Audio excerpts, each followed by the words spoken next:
Welcome back, you lovely bunch. Thanks for tuning again. I hope you're all doing good. I'm slightly injured, tweaky arm, but I don't want to not ride my bike. And you guys know I love trying out bikes, and I've been sent a bit of a funky e-bike to test. I'm going to get straight in there. Look, I'm going to show you a picture of it. This is the Heybike EC1. And this is like a proper funky e-bike, you know.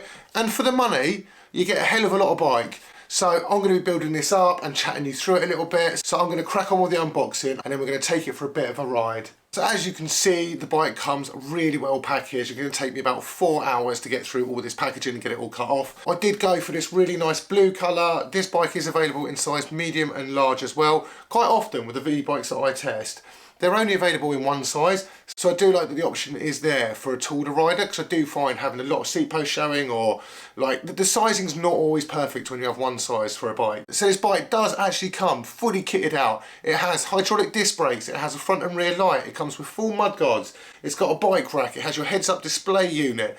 There's a lot of attention to detail on it. It's not just a cheap like knockout e-bike to make a few quid. They're actually genuinely making a really nice bike, and you can tell this because they've done the really aesthetically pleasing yet very annoying thing. They have internal cable routing, so all the electronics are fed through the head tube, the steerer tube, which is great. It does keep everything nice and hidden, keeps it all minimalistic up the front, but it is a bit of a pain if you do ever want to chop down your steerer or you have to service your headset. It's a touch you do normally see on higher end bikes. I know some companies are doing it on their lower end bikes. I know some people love it, some people hate it. I personally love the look, but do hate servicing it. So the EC1 has a 250 watt motor in it, which I'm sure will get you up to some speed.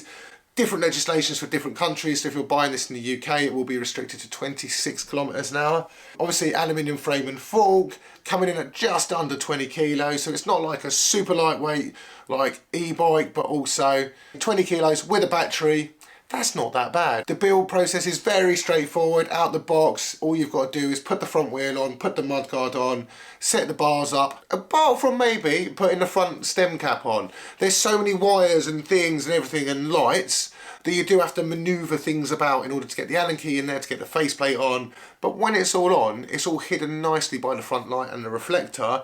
So it has this very clean aesthetic. A little bit of a faff to set up that front end. The rest of the bike was an absolute dream. I just put the front wheel on, boshed the rack on, got the front mudguard on. I did have to bend the side arms for the mudguard because it wasn't sitting perfectly straight on the wheel, but that was like a very quick fix. I swapped the brakes over because I want to be running like a front brake on the right, not on the left. Another little addition that I like is the bash guard on the rear cage, just in case you do drop it. 20 kilos is a bit of a heavy bike, so if it were to fall on the drive side, there's less chance of you breaking your rear mech or bending something. So nice little touch. So the retail for this is 1,700, well 1,699, but there is a sale on, so you can get it for 999. Bit of a bargain. I mean, still £1,000 is a lot of money to be spending, but when you look at the market comparatively for what you get and other bikes I've tested in the past, this is definitely up there on the list of ones that you get the most for your money, if that makes sense. Anyway. So rather than just sit here waffling, I'm going to take this bike on this maiden voyage. I'm starving, I haven't had breakfast yet. I got focused on building this bike, and honestly, it's much better than I was expecting, which is always nice.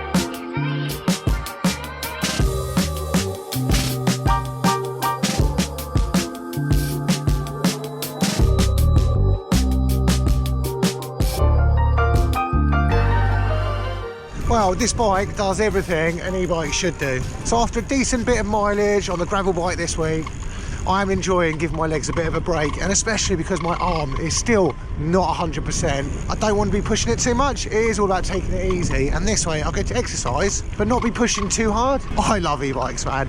It's so easy to pedal. Like, I'm doing like 16 miles an hour and I'm putting no effort in. Considering the state of my arm and my back, I should be riding e-bikes, probably a little bit more.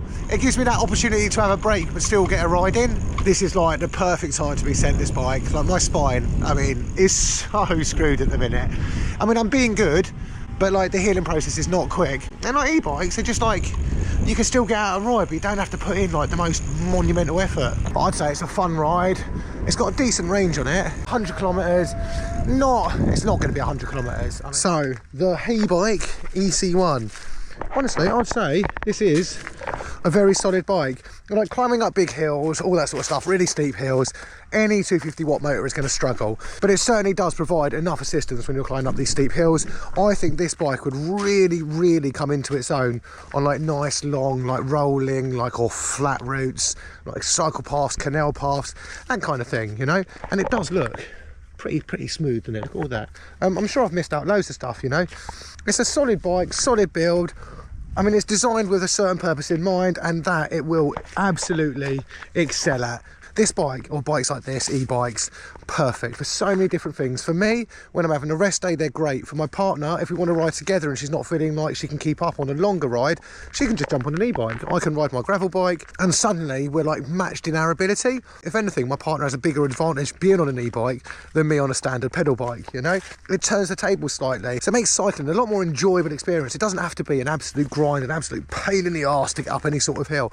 You know, it can be pleasant at times, and we don't always have to be killing ourselves, and these bikes enable us to do just that. So yeah, massive thanks to Heybike for sending this over for a little bit of a test, a review.